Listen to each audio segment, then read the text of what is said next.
যে Ayatollah Ali Khamenei রাশিয়াকে drone দিয়েছে, চীনকে তেল আর জ্বালানি দিয়েছে, আজ সেই খামেনি কি একা হয়ে গেলেন? যখন বিপদে পড়েছেন তখন পাশে নেই পুতিন, নেই শি জিনপিং। ইরানের আকাশে এখন শুধু বোমার গন্ধ নয়, ভেতরে ভেতরে জমছে ভয় আর অনিশ্চয়তা।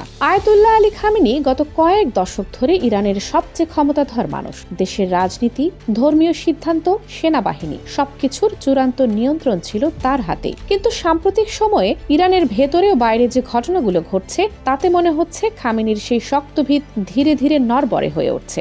দেশের ভেতরে মানুষ রাস্তায় নামছে, আর আন্তর্জাতিক মহলে এক সময়ের ঘনিষ্ঠ মিত্ররাও এখন অনেকটাই নীরব। ইউক্রেন যুদ্ধের সময় ইরান সরাসরি যুদ্ধে না নামলেও রাশিয়াকে ড্রোন সহ বিভিন্ন সামরিক সরঞ্জাম দিয়ে সাহায্য করেছে। খামেনির ধারণা ছিল এই সাহায্যের বদলে রাশিয়া ইরানের পাশে শক্তভাবে দাঁড়াবে, কিন্তু বাস্তবে দেখা যাচ্ছে ইরান আজ বড় সংকটে পড়লেও পুতিনের পক্ষ থেকে তেমন কোনো দৃঢ় অবস্থান দেখা যাচ্ছে না। এই নীরবতা তেহরানের জন্য খুবই অস্বস্তিকর। চীনের সঙ্গেও ইরানের সম্পর্ক ছিল কৌশলগতভাবে গুরুত্বপূর্ণ।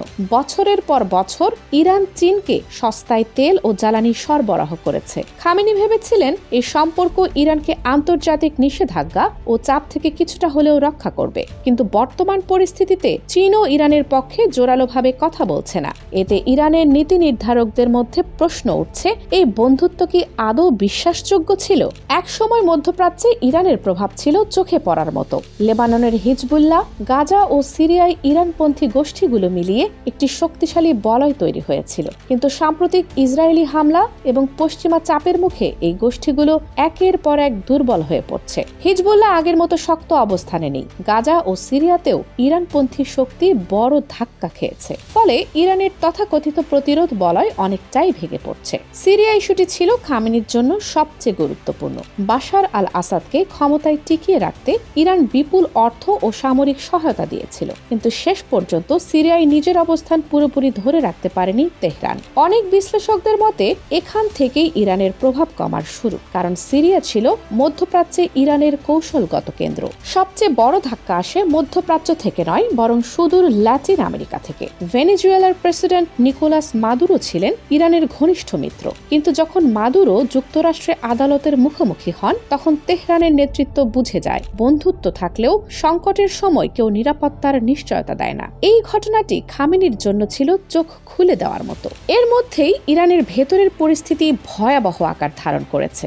লাগাম ছাড়া মুদ্রাস্ফীতি, ব্যাপক বেকারত্ব আর নিষেধাজ্ঞার বোঝায় সাধারণ মানুষ চরম কষ্টে আছে। নিত্য প্রয়োজনীয় জিনিসের দাম এতটাই বেড়েছে যে মানুষের পক্ষে স্বাভাবিক জীবন চালানো কঠিন হয়ে পড়েছে। এই ক্ষোভ থেকেই দেশ জুড়ে ছড়িয়ে পড়েছে সরকার বিরোধী বিক্ষোভ। এই বিক্ষোভ শুধু অর্থনৈতিক সমস্যার বিরুদ্ধে নয়, বরং খামেনির দীর্ঘদিনের শাসনের বিরুদ্ধেও।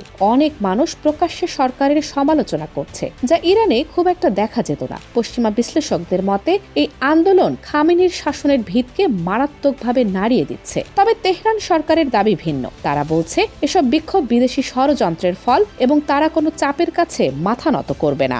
গত বছর ইসরায়েল ও যুক্তরাষ্ট্রের সঙ্গে 12 দিনের সংঘর্ষের পর ইরান নিজেদের বিজয়ী বলে দাবি করেছিল, কিন্তু পশ্চিমা দেশগুলো সেই দাবি পুরোপুরি প্রত্যাখ্যান করেছে। বরং তারা মনে করছে এই সংঘর্ষ ইরানের দুর্বলতাই প্রকাশ করেছে।